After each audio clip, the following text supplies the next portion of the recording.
Ben H a des choses à vous dire, Marc Lévy, et Oui. c'est en français. Oui, c'est en français. Alors déjà, Marc Lévy, je ne m'attendais pas à recevoir un lanceur d'alerte. En attendant de vous retrouver en octogone face à Mark Zuckerberg, je vais plutôt m'adresser au romancier numéro 1 en France. Votre succès n'est plus à démontrer. 21 livres, 21 best-sellers. J'ai lu moi-même une bonne partie de votre œuvre, comme des millions de personnes dans le monde. Je pourrais vous parler de ce succès, de votre talent, de votre dernier livre tout au long de ce papier. Mais pardon, Marc Lévy, le fait de vous savoir en direct de New York, ça perturbe mes plans. Pardon, mais en ce moment, c'est le genre de truc qui me fait rêver. Voilà, je vous le dis, ça fait 6 mois que je ne suis pas sorti de mon studio boulevard Clichy.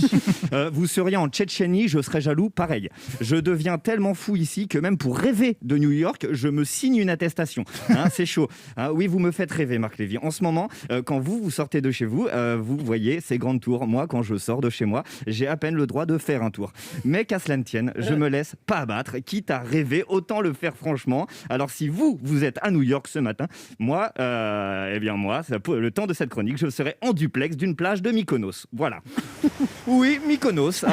On peut être hétérosexuel et aimer le soleil, parce que après tout, c'est de la radio. Et comme vous, avec les romans, on fait ce qu'on veut. Marc Lévy, vous et moi, on a le même projet, raconter des histoires. On a la même contrainte, les raconter aux gens, sans les images qui vont avec. Vous et moi, on doit aussi inventer des personnages imaginaires. Vous le dites, c'est ce que vous préférez, voir naître vos personnages. Moi, c'est pareil.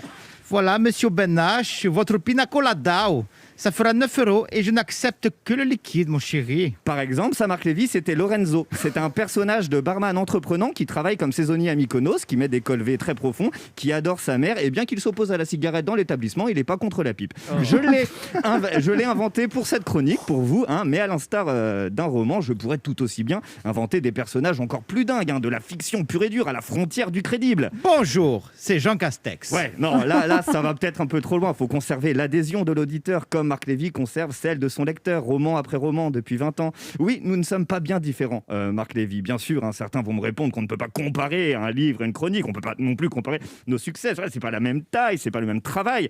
C'est vrai, mais c'est à force de lire les vôtres de livres, Marc Lévy, qu'un jour viendra, j'irai vraiment à Mykonos et il se pourrait que je dépasse mes 300 mots pour atteindre vos 300 pages. Merci de m'avoir écouté.